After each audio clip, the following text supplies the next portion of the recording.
The People's Business is made possible by our partners, Solar Dynamics, the most efficient energy systems.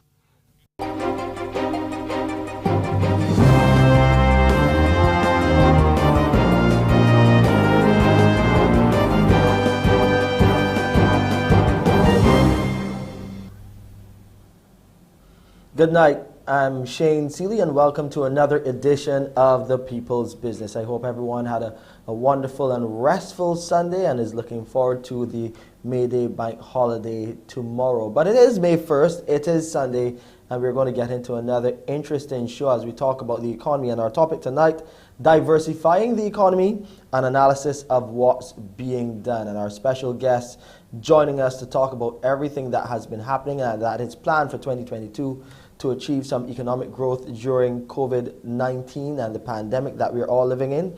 We have our ambassador, Barbados' ambassador to CARICOM, David Comissiong. Along with him is John Williams, the chairman of Invest Barbados. And Dr. Kevin Greenidge is on the show tonight as well. He is a senior economic advisor to the government of Barbados. So we'll have a lot to talk about. Stick around. We have so much more to get into right after this break.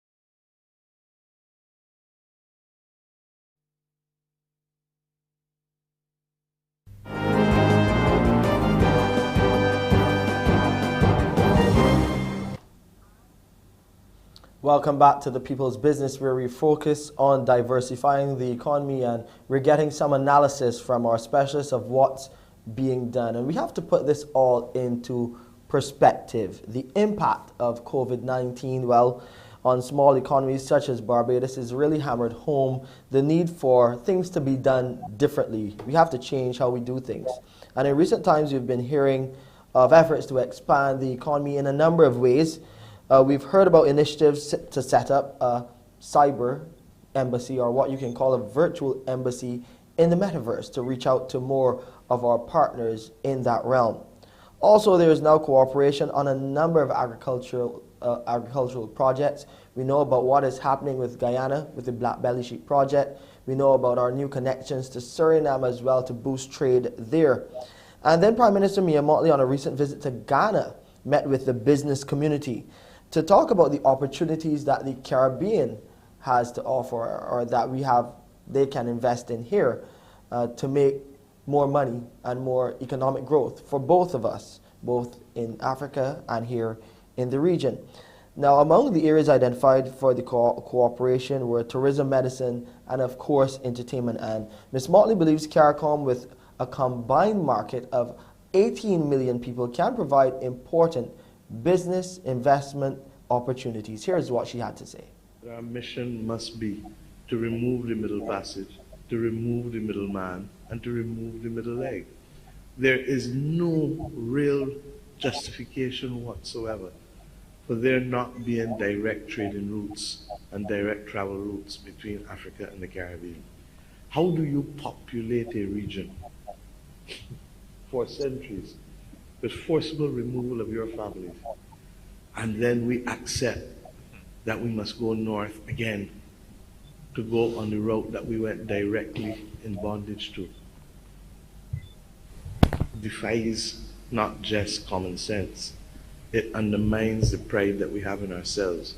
Because if we have a strong sense of who we are, then we must start to claim our destiny. And that is why at the start of our election as a government in 2018, we made it clear that we have come to reclaim our Atlantic destiny. The Prime Minister, May01 Motley, clearly outlining the message about boosting trade by removing a number of barriers that exist. So, gentlemen, a lot to talk about as we look to some of these initiatives to explain basically how they will generate the type of growth that we need to see to emerge from this pandemic on a stronger footing. And Ambassador, I want to start with you because you were there with the Prime Minister on that visit to Ghana as she spoke to the business community to explain what the mission is and what the picture should look like going forward. How does this connection help to boost economic diversity and economic development here for us here, not only in Barbados but across the region? Thank you, Shane. Well, Shane, we have known for a long time what we need to do. In fact, that's why we established CARICOM, the Caribbean Community, way back in 1973. We knew that we have to look to each other. We have to come together as a region. We have to combine our resources, develop regional industries, and that we also have to invest in South-to-South trade and business relationships. You know, we for centuries we were locked into the colonial North-South relationship, and we know that there are unexplored opportunities in trading South-to-South with other developing countries like Ghana. I would say that over the decades we have missed many opportunities. In 2018, Prime Minister Motley came to power, really re-energized the CARICOM single market and single economy. However, by 2020, COVID had visited us. We had to kind of divert our attention towards dealing with the health crisis that COVID presented. But we had already laid a foundation. We have opened 2 embassies on the African continent. We had developed a Southern Caribbean economic development strategy where Barbados was going to focus on relations with Suriname and Guyana. And we chose those countries because they complement Barbados so well. They don't compete with us. They're not into the same economic activity that we are into. They have things that we need, and we have things that they need. Speaking about Ghana, Ghana is a West African country of 30 million people. It is the country from which perhaps the majority of our ancestors came. So it makes sense.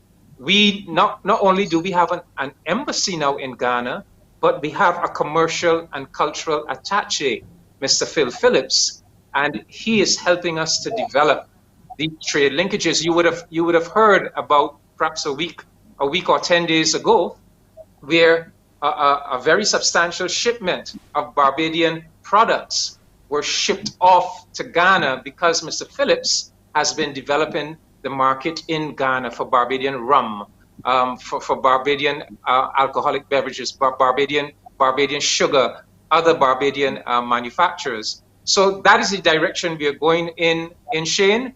You would have heard about the 2 very big Guyanese and Surinamese trade delegations that were in Barbados recently.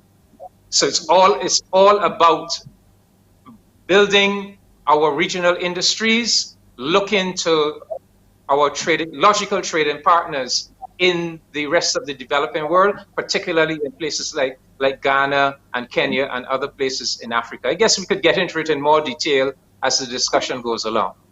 And a lot of these discussions, as you would have mentioned right there, would have included Invest Barbados. Invest Barbados was a critical part of some negotiations, I think, in November. I could be wrong on the month, November, October, when a team went there to speak to the business community. And I'm saying there, I meant Guyana. So I want to bring in the chairman here to talk a bit about some of these initiatives that Invest Barbados has been involved in that will also look to boost the level of trade between Barbados and some of our partners and our economic fortunes as well. Thank you, Shane, and thank you for having me on the program. I think to just pick up from what Ambassador Comissiong said, it really, when we talk about diversifying our economy, I don't think it's just diversifying the industries. I think it's actually about diversifying our markets, our partnerships, our supply lines. So you are right. Invest Barbados and its team have been heavily involved in the outreach to those to new markets and new countries. I say new in the sense of not having really been the focus before. And so whether it was to Ghana, whether it was to Kenya, whether it was to Morocco, whether it was more recently to United Arab Emirates, those are all non-traditional areas that we're reaching out to. And of course, as the ambassador said, we really redoubled our efforts in terms of CARICOM itself, and in particular with Guyana and Suriname. And there's always been a trade and level of activity, but there's no question that this whole area of the CARICOM and the Caribbean partnerships and so on has really been energized in the last 2 years. And so I think it's critical. We're certainly Invest Barbados playing our part in that regard. Yes. Will it bring the growth that we need and that we want to see, these new relationships? Because when you look at the performance of the economy, the economists, they look at the numbers, and the numbers that we're looking at this time around, at least in 2022, as we emerge from COVID-19 pandemic, are in the double digits. And double-digit increases are something that we have not seen in recent time. We saw double-digit losses. Dr. Greenidge, with all of these initiatives that are being put in train, can we see or can we meet what is expected, those expected targets? We would have had a conversation recently about the IMF and their projections for the world economy, and Barbados still is looking favorably as far as their predictions go. So with these initiatives, and we follow through, we stick to our plans, can we achieve what we are setting out to do? Yes, absolutely. First of all, the double digit that we're talking about, let's put it in some context. Remember, the economy contracted by at least 14% in 2020. So you went down by a large number. And so a double digit also reflects the fact that you're coming from a lower base in order to even recover where you were in 2019. And that double digit, which right now you heard the central bank governor put out 11.2, which is consistent with the IMF projections. We are using the same data. 11.2, anywhere around that, is a baseline growth projection. So indeed, these initiatives will only serve as they materialize, only serve to give us even faster growth. And sometimes you mention, when we talk about growth, we are talking about change in GDP, gross domestic product, what is produced within the economy and by the citizens of the country. And that's the key going around agriculture, manufacturing, tourism, etc. What this dimension now allows us to do is look also at another measure, which many countries look at, which is gross national product. This is where you're not only measuring what is produced within your economy by your citizens, but also what is produced by your citizens who go and set up shop and businesses in other countries. Now, in the past, this didn't matter very much to us because we didn't have much of that going on in terms of business and personal Barbados setting up business in USA and UK and Canada, our normal trading partners. But with now our connections, it's particularly talking about Guyana, we're talking about in Africa, it allows, and you mentioned the gentleman just set up RAM, it allows our citizens an opportunity to go to those countries and set up their operations with a linkage back to the operation in Barbados, one, and they have a bigger market where they can now grow their business, and by extension, that helps us to grow economy. We get the financial flows coming back in to support their families and the economy. And we also, in terms of our, what we talk growth rates, this is what we call gross national product. It will be reflected even faster growth. In addition, as the two gentlemen mentioned, it argues well for diversification because now you are spreading your base, economic base, not only within the country. God forbid, for example, you can see we get a hurricane shock, but the businesses that have been set up agricultural business, or in Guyana by our citizens, or in Ghana or whatever, have not suffered that shock. So you kind of building resilience in terms of economic growth, you're building resilience, and your biodiversification, which allows you now to be able to absorb shocks even better. So on all fronts, this argues well for us. And when you speak about diversification, we are also not moving away from tourism, but we are adding some other industries, adding some much needed teeth to other industries. I'm talking about like the renewable energy sector. Agriculture is a big part of this as we look to make new deals with Guyana on the Black Belly Sheep project. How can these make up for that shortfall? Ambassador, I want you to talk about that connection, especially with that we have made with Guyana in terms of going the route of the Black Belly Sheep initiative and the agricultural setup that we've now started here in terms of having that big bond to drive exports and drive trade. How does that yes, fit Shane, diversification? Yes. We are now really going to see the true benefits of CARICOM, the true benefits of the CARICOM single market and single economy with these new Barbadian initiatives with Guyana and Suriname. These are major initiatives. We don't have land space. Suriname and Guyana has land space in abundance. Suriname is 63,000 square miles, some 381 times the size of Barbados. Guyana is even larger, 83,000 square miles. So we have decided, we have come together with the governments. We are going to partner farmers. So we are going to partner Barbadian farmers with Guyanese and Surinamese farmers. The governments of these two countries are going to make land, agricultural land, available at very, very concessional rates for the Barbadian farmers. And we are going to be setting up these joint agricultural enterprises on the land mass of Suriname and Guyana. One of the areas we're going to focus on is animal husbandry, the black belly sheep. We have an ambition to produce 1 million black belly sheep. But if we were to do that in Barbados, we would have to turn the whole island into a sheep farm. We don't have the space for that. We have the space in Guyana and Suriname. But it's not only black belly sheep.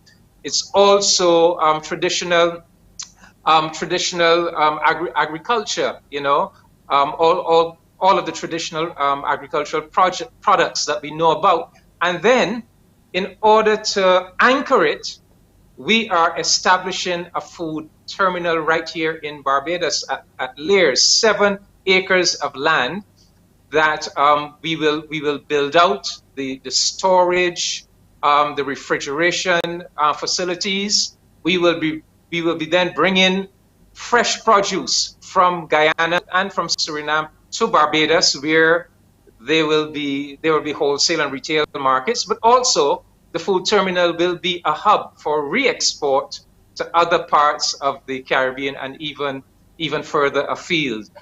So the cooperation in agriculture is major, and it is imminent. It's not something in the works. It is about to get going. I think they will be breaking the sod at Lears to start the construction around about August of this year. But agriculture is just the beginning. We're also doing the gold exchange or gold market. And this is very, very interesting because Barbados doesn't have gold, but we are going to develop a gold industry in Barbados, and we are going to do it on the basis of Guyanese and Surinamese and possibly Ghanaian gold as well. All 3 of these countries are major gold producers. Suriname sells its gold in Dubai. So why should Dubai be benefiting from the gold of our CARICOM partner and not Barbados? So plans are in train. The gold will come into Barbados as bulk gold, but also jewelry. We are going to set up in Barbados an industry surrounding jewelry designers, jewelry craftspersons, and we are going to be targeting we're going to be targeting the tourism markets, the tourists that come to Barbados on cruise ships and by airplane. But also, Barbados has a brand. Barbados has a name, a reputation, an image, and we haven't sufficiently exploited that in the past. So the idea is that Barbados's reputation and image for sophistication and luxury, that we could, Guyana, Suriname, Barbados, we could collectively leverage that to sell jewelry products to the entire world and develop a full-fledged gold industry right here in Barbados. And I can go on and on, Shane. The two cooperation agreements, the Brokopondo Cooperation Program with Suriname and the St. Barnabas Accord with Guyana, these are multifaceted agreements. They touch several areas of economic activity, and we have set up a structure of joint working committees where it's the relevant Barbadian ministry will come together with the relevant Guyanese or Surinamese ministry, plus the other relevant state enterprises, plus important representatives of the private sector to work collectively on all of these initiatives. So this is very, very promising. This is what true Caribbean economic integration is all about. Unfortunately, you know, over the years, over the decades, we have missed many opportunities to do precisely what Barbados, Guyana, and Suriname are now embarked upon. It would be good to get Dr. Greenidge to crunch the numbers or the potential numbers on some of these deals coming out of these two agreements. So we'll talk about that. We'll take a pause here. But remember, viewers, you can call if you have any questions. Those numbers to call, 228-5562, 228-5563. We'll take a break and be right back.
Back with you on the People's Business. Let's go to Dr. Greenidge now to get some analysis. You'd have heard Ambassador Comissiong mention the St. Barnabas Accord and the Brokopondo Agreement, two massive initiatives which could generate major economic gains for Barbados. Dr. Greenidge, can you even begin to crunch numbers on these two initiatives and what they would do for the Barbadian economy? It's really impossible to crunch the numbers on those two initiatives. But what I will say as the economist is that what the ambassador has laid out in terms of those two initiatives will get me as the economist very excited, truly, because not only are we able to overcome the issue of small size, as the ambassador and the Douglas pointed out, to produce the sort of scale in terms of black belly sheep production will require us to cover the whole of Barbados. So we overcome the issue of size by partnering with Guyana and Suriname on the initiatives. But I also see this as a way to deal with, and I said it before, and I say again, to build resilience and deal with shocks that come and affect us differently. For example, when we're talking about this, the agriculture food bank and all the work initially being done in respect to agriculture, this will be a way to help deal with the current shock to food prices, which has nothing to do with any of us. It's a supply shock that originated because of COVID and supply lines. So you can imagine now if we can source some of our agriculture products right next door from Guyana, this reduces significantly shipping costs, transportation, freighting. It even reduced the cost of production. And therefore, when we can now start to be able to deal better and absorb better the shock to food prices. So these initiatives are exciting on many fronts. I can't quantify them, but as economists, even going into a new market, you're going to get significant growth. As I said earlier, it's not just us getting produce from Guyana, and Suriname is just setting up shop there. It's Barbadians going to set up shop and purchase assets and repatriate the proceeds from those assets right back here. So as the ambassador pointed out, this is what CARICOM was set up to do from the get-go. I always say very, perhaps with tongue in cheek, that the only difference between CARICOM and the USA is 52 states operating in harmony, but they don't have that water to separate them. We are, the entire Caribbean are individual countries separated by water. What the United States will be able to do where they're trading across states and grow the entire US GDP state by state, we can do in Caribbean, we can do in CARICOM by working together. And so these initiatives are a step in the right direction towards growing not only our economy, but CARICOM economy, insulating us from shocks and helping us to get where we want to go. Interesting. And when you talk about insulating the country from shocks, right now we're living through, yes, the COVID-19 pandemic, but then there's the war in Ukraine, and we know the impact that has had on prices across the board. And we had some big announcements here today as well as far as feed prices, but we'll get into that shortly. John, I want to bring you back to talk about what Invest Barbados has been doing with the St. Barnabas Accord, because there were a number of business-to-business initiatives, especially around renewable energy too. So maybe you can shed some light on some of them, and what are the expectations in terms of diversifying the economy through these initiatives? Thank you, Shane. The role of Invest Barbados is to promote and facilitate primarily foreign direct investment. And so anything that generates economic activity, generates jobs, ideally foreign exchange earnings, generates activities on which taxes can be paid, so increasing government revenues. So our principal role in this regard is one of when, for example, we went down to Guyana in February, I think, of this year, is really we, together with our sister agencies in Export Barbados, and in some markets it will be with Barbados Tourism Investment Inc. or Barbados Tourism Marketing Inc. are really about promoting Barbados and showing persons the opportunities in Barbados. And opportunities, as was being said earlier, not just in terms of what we do right now, but opportunities therein, where Barbados provides a great platform for them to operate. I mean, we just heard Ambassador Comissiong speaking about a gold exchange. And if you think about it, the major exchanges in the world don't actually have to be positioned where the commodity or the product or the service are. I mean, traditionally they may have grown out of that, but if you look at think of the New York Stock Exchange or stuff like that, I mean, the shares that are traded there are from globally, so we can do this stuff. And then the other primary, or the other key role of Invest Barbados is then facilitating those investors when they come here. So we work with them to make it easy or as easy as possible to set up shop and tell them what is required. So again, that is working with not just with the investor, the partner or partner agencies as well on a wider basis. So that may be immigration, it may be customs, it may be town planning and so on. So those are the really important roles. I mean, picking up from the Guyana thing, we have what is planned is a major mission from Guyana. I don't know that it is finalized yet in terms of the exact date, but it is, I think it's pretty close to being, and that will be at the end of this month. And for me, the exciting thing there is yes, of course, there will be the government persons coming, but there are a lot of business persons coming. And I think that's really where you get the impact of this. If you get the drive from the government as a catalyst, in some cases they may have to make some early investment. But really, economic activity is really sustainable when it's based on sound commercial grounds, and those commercial grounds is really what the business persons are looking at. So that's the sort of role that Invest Barbados has been playing, as I said, in partnership with the likes of Export Barbados and other sister agencies. And it is the foreign direct investment that really helps to take the economy to the next level, bringing in that foreign exchange. And Dr. Greenidge, this is a conversation, or well, a part of the conversation that we had recently with Invest Barbados, helping to make it easier for investors to do business here. What do the prospects now look like as we have all of these different initiatives which will need some level of investment? The investment portfolio, well, it seems clear, is growing. I think as John is perhaps more apt to speak about that than me, but what I see is a very coordinated approach to investment with the Invest Barbados in terms of what they're doing and their branches. So there are two aspects. There are investors coming into Barbados, and then there's Barbadians investing abroad in terms of some of these, say Guyana and the agriculture, etc.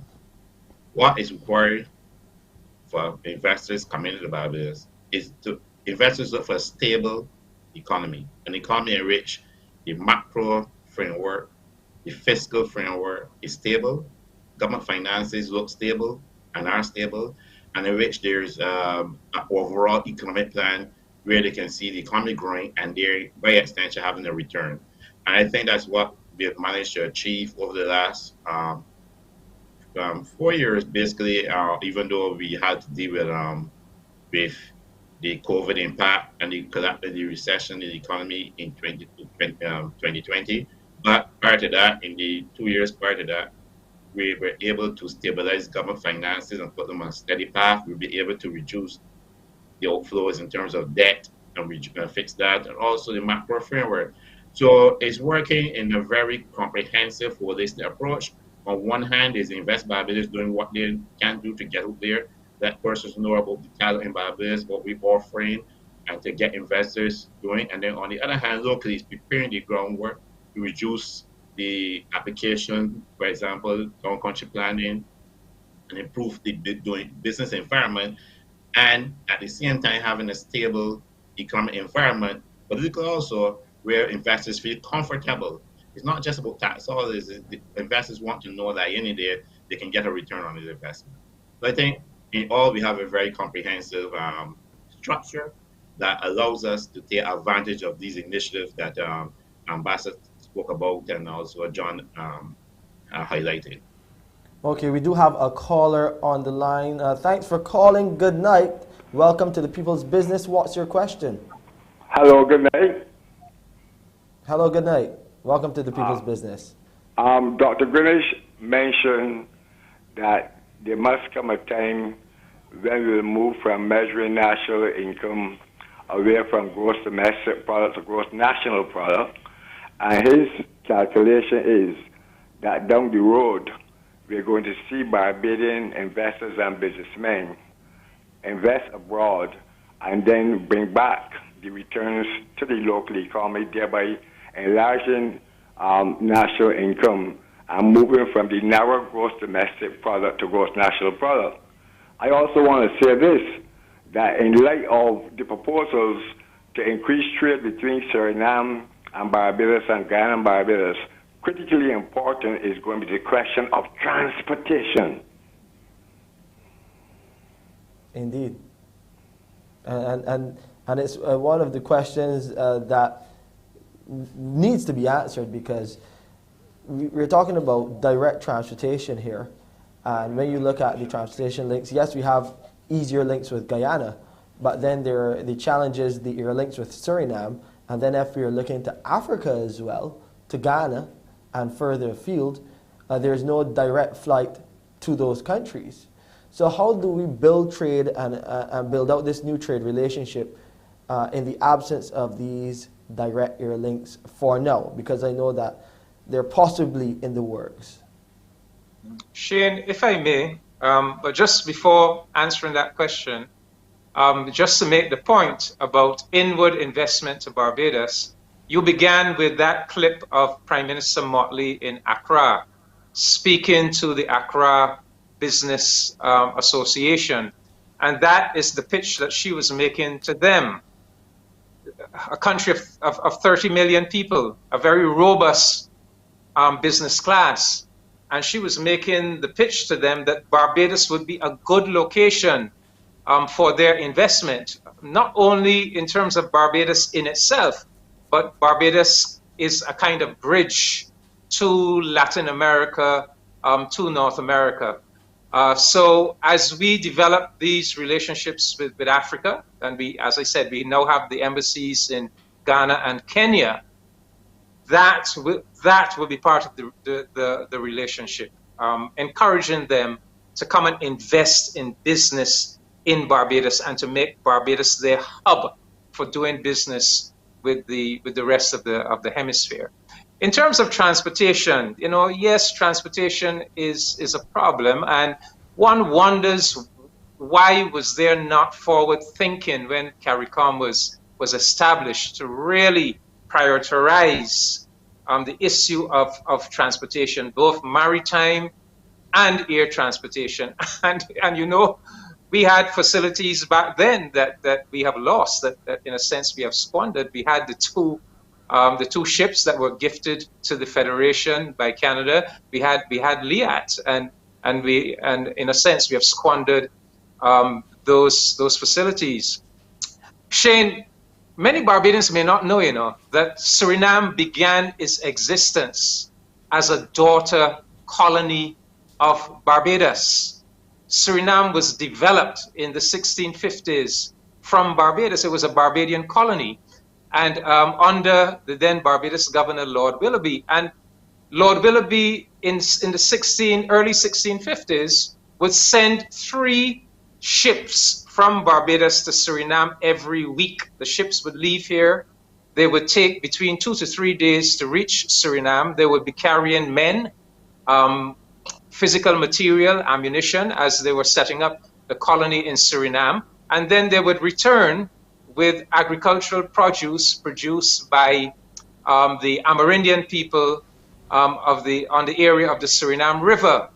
So imagine, in the 1650s, with the primitive transportation technology of that era, we had handled the problem of transportation between Barbados and Suriname. And yet, it has given us that kind of trouble in the 21st century. Something is wrong with that picture. The good news is that Suriname is so intent on developing this relationship with Barbados that the Surinamese business class is, as we speak, working on putting together that maritime transportation link between Suriname and Barbados. We also have several Suriname airways. Fly Always is one that has evinced a very pronounced intention to have those direct flights with Barbados. So the good news is that even though it is a deficiency, Even though I would say CARICOM made mistakes in the past. I mean, we did things like put, our governments that is, put a whole set of taxes on airline tickets for transportation within the region. We now recognize that that was a mistake. Unfortunately, so many government budgets depend on that source of revenue that it's very difficult to remove it. But the Barbados government has committed to removing some of those taxes on air tickets between Barbados and Guyana, for example. So we are working on solving the problem. Prime Minister Motley, very keen on developing a fast ferry service in the Caribbean, looking at sources of both private and public finance to put that system in place. So yes, at present it is a problem, but it is not insuperable. We were able to deal with it way back in the 17th century, and there are very credible initiatives on the way. And incidentally, our commercial attaché in Ghana is also working very assiduously on that direct airline flight between West Africa and Barbados. So he's working on it as we speak. So we are very hopeful that we're going to see some very positive developments very soon. Yeah, a lot of people working on the ground. I know Alfia Wiggins, our special envoy, is there in Guyana as we speak as well, working on some other business relationships there. So we'll expect to hear from her in subsequent programs what she achieved during her trip there. But we do have another caller on the line, but we have to go to this commercial break. When we come back, we'll hear what the caller has to say, hear their question to us here on The People's Business, and get into a bit more on this discussion on diversifying the economy and the analysis of what is being done. We'll take a break and be back.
Back with you on The People's Business. We had a few callers on the line. We do apologize for keeping you waiting, but so much happening right here on the program as we talk about diversifying the economy and getting analysis of what is being done. So let's go to the phone lines. Good night, caller. Welcome to The People's Business. What's your question or comment? Am I on that now? You're on. You're on with us. You're on The People's Business. Talk to us. What's your question? Yeah, okay. Very interesting program you have. But I thought the unseen elephant in the room was the question of transportation. It is something that I find has been glossed over here in Barbados for a very long time. We're not going to make any progress at all on all these initiatives unless we have a viable plan for transportation. And as the ambassador said, there were some things on the line, but I feel the conversation has to be widened so that Barbadians can put their ideas. For example, are we going to have the same type of thing as the federal palm and the federal maple? Federal palm being representing the Caribbean with palm trees, and maple representing the maple tree in Canada. Those ships were not designed for modern-day transportation. There was no provision for containers, for example. We have to be very careful on this whole matter and just don't gloss over it or just talk about it and forget about it. It is something that has to be carefully studied and implemented as soon as possible unless we want to set ourselves up for failure. Thank you so much, caller, for your comment and really question about transportation. I know, Ambassador Comissiong, you mentioned what is being done as far as transportation goes, but how quickly can we get an airline in the sky or something on the seas to make all of this trade that we want to be doing with our brother and sister nations and further afield of reality? I think timing is key. Let's be clear, we already have transportation capacity. We already have maritime links with Guyana and Suriname. We already have air transportation links. Certainly, well, with both Guyana and Suriname. I'm not sure if we have a direct link, direct flight from Suriname at this time. But yes, so some capacity is already there. What we are talking about is boosting it, and enhancing it. In terms of Africa, well, we don't have the direct flights with West Africa, and that is something that we definitely need, because there are all kinds of possibilities once we have that direct flight, including tourism capacity possibilities. But let's be clear, we already do have maritime and air transportation linkages with Suriname and Guyana, but we simply need to make them stronger, and more effective.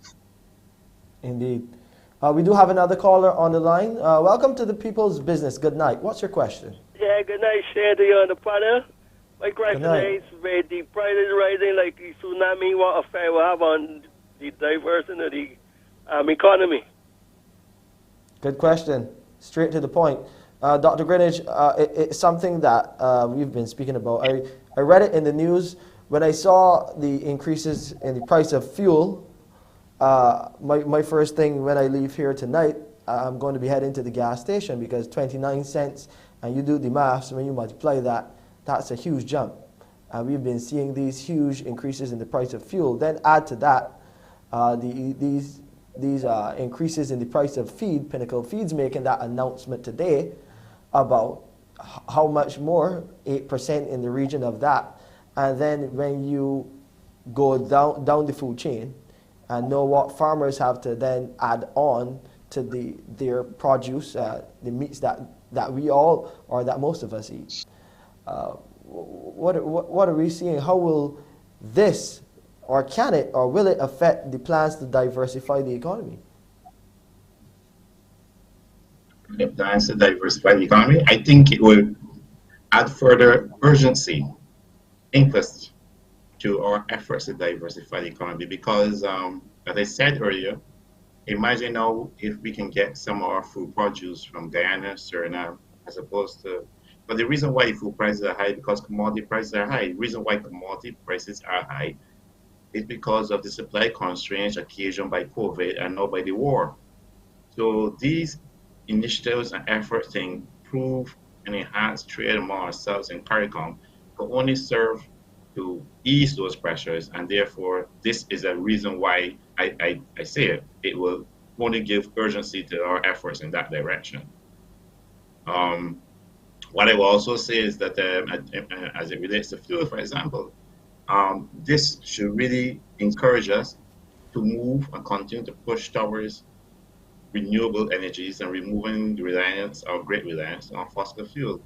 I think if you go through the initiatives in the government budget, you will see that the government has done its best as much as possible to provide an environment that persons can do that. I mean, in terms of public sector workers, for example, you have 100,000, move up from 50,000 to 100,000 that you can borrow interest free over a long period in order to purchase an electric vehicle.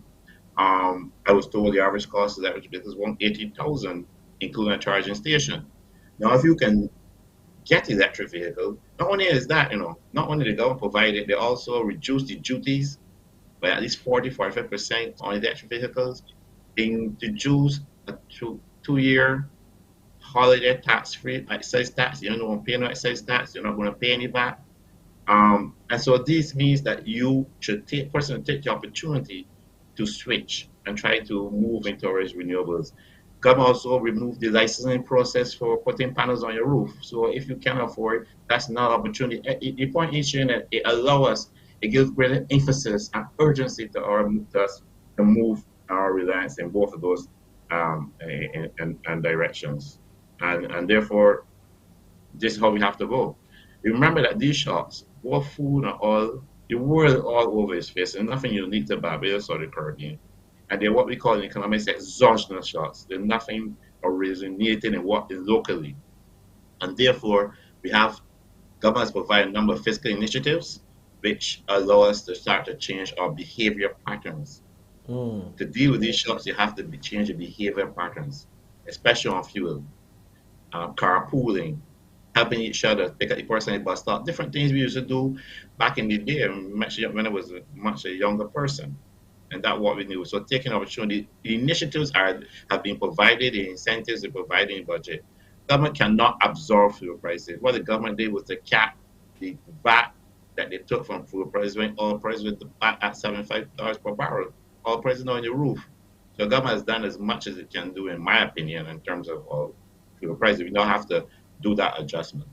And back to the topic at hand, having these linkages, especially related to agriculture in Suriname and Guyana, can only help us to absorb, by diversifying, absorb some of these shocks and build our resilience. That's why we have to put great urgency and efforts in getting them going.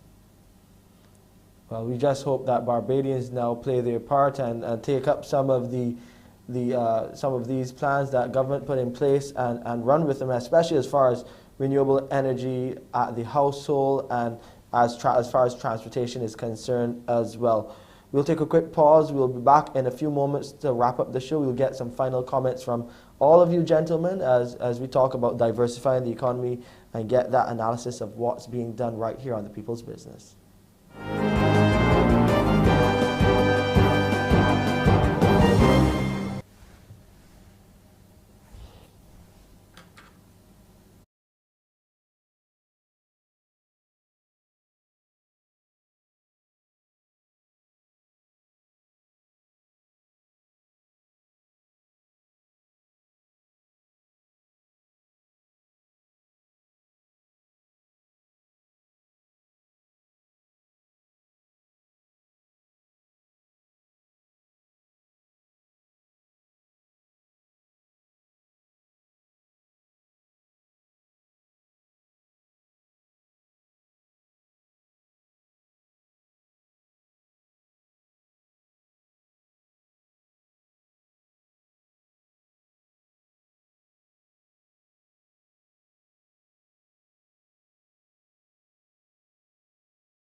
We have a few more minutes to spend with you right here on The People's Business as we're talking about diversifying the economy. We do have another caller on the line. Good night, caller. Welcome to The People's Business. What's your question or comment for the panel?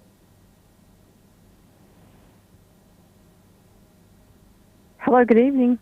Hello, good evening, good night. Welcome to the People's Business. Do you have a question? Yes, I have two questions. One is simple and one is more complex. And this sort of collaboration is extremely advantageous. But first of all, I'm wondering how many entities are currently involved, feet on the ground in this actively participating. The second question is more complex. What are we doing in Barbados to optimize the use of the land that we have here, which obviously provides us the lowest cost advantage? Okay. I would like you to repeat that first question for me if you could. Okay. It's hard for me to describe exactly, but how many participants do we have? How many farmers do we have actively participating, feet on the ground in this arrangement? Okay. I got that first question. What was the second one? What are we doing in Barbados to optimize the use of the land that we do have? Okay, thank you so much for your question. So the first question, I'm thinking, Ambassador, I don't know if you would have those figures. How many of those farmers do we have involved in these initiatives are ready to take up the initiatives in terms of the Broco Pondo, well, not the Broco Pondo agreement so much, but yes, that's a part of it, because some of the farmers will be going there. As far as I understand, they will be getting some plots of land to ply their trade. A similar situation with the sheep farming in Guyana. Any idea of how many are ready to take up these initiatives and the opportunities with both arrangements? No, Shane. I'm not in a position to give you those figures. Those figures would have to come from the Ministry of Agriculture. But I want to take this opportunity because I would hate this program to end and we haven't mentioned the oil and gas industries in both Guyana and Suriname, because that's where perhaps the real action is. Guyana has already commenced upon its oil and gas industry explosion, and Suriname is scheduled to come on board around about 2025. And so these two economies, right now, Guyana's GDP is just a little bit bigger than Barbados's. Suriname's a little bit smaller than Barbados's. But in a few years' time, these two economies are scheduled to grow way beyond Barbados's GDP. So one of the things that we are looking at within these two cooperation agreements is how Barbadians can benefit from the new oil and gas industries in both countries. So there's a commitment on behalf of the Surinamese and Guyanese governments to work with the Barbadian business community, because they are putting in place what they call local content regulations, right, where for us to get involved, it is going to be better if we get involved in partnerships with Guyanese business people. So all of that now is being put in place. I want to say to Barbadian business persons, there are going to be multiple opportunities for you, but also for Barbadians looking for employment. There's something called the CARICOM Skills National Certificate. Yeah. I'm going to come to the nation with this in more detail shortly. But we want to encourage Barbadians to if you qualify, if you have any of these skills, go and get your CARICOM Skills Certificate from the Barbados Accreditation Council and be prepared to move and take up these opportunities in Guyana and Suriname. Yeah, we will have another opportunity to do that, because we will be talking about that in another episode of the People's Business as well, Ambassador. But quickly, some final words from you, John, and also from you, Dr. Greenidge, about where do we go next, especially as far as Invest Barbados goes. What's next for Invest Barbados? If you could do that in 30 seconds. I know you have a big portfolio there to complete during the rest of the year.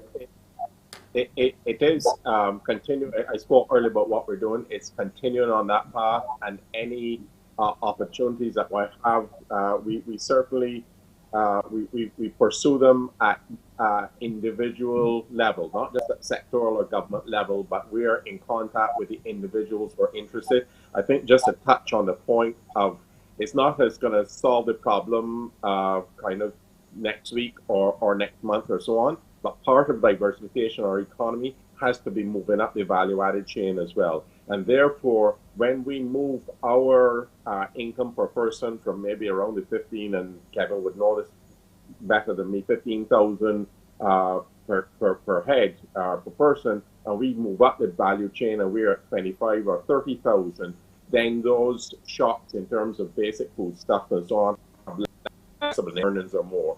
So it's not just diversification from an economic point of view, but if we move up the value chain, it can benefit individuals. Dr. Greenidge, some final words for you in the few seconds we have. Well, my final words would be that CSME, and so there is really no downside to what is happening in terms of these initiatives with CARICOM and with Africa. This is what was envisioned in CSME when it was first established: economic growth and development through economic cooperation and sharing in a single space. I would like now to coin it CSME AFC. CARICOM is the market economy with an African connection. Wow. And this will only lead to our diversification, our growth and development, given, and is a model for many countries, given 166 square miles. How do you grow a country beyond its size? So CSME, AC, African connection. I know Ambassador Comissiong likes that, and I think that's a good note to end the show on, as we spoke about diversifying the economy, and you all give us an analysis of what is being done. Thank you for spending the time with us, Dr. Greenidge, John as well. John Williams, he's the chairman of Invest Barbados, and Ambassador Comissiong, of course, Barbados' ambassador to CARICOM. Thank you all for spending some time with us, and of course, thank you viewers for watching us here on another edition of The People's Business. I'm Shane Seeley. Good night.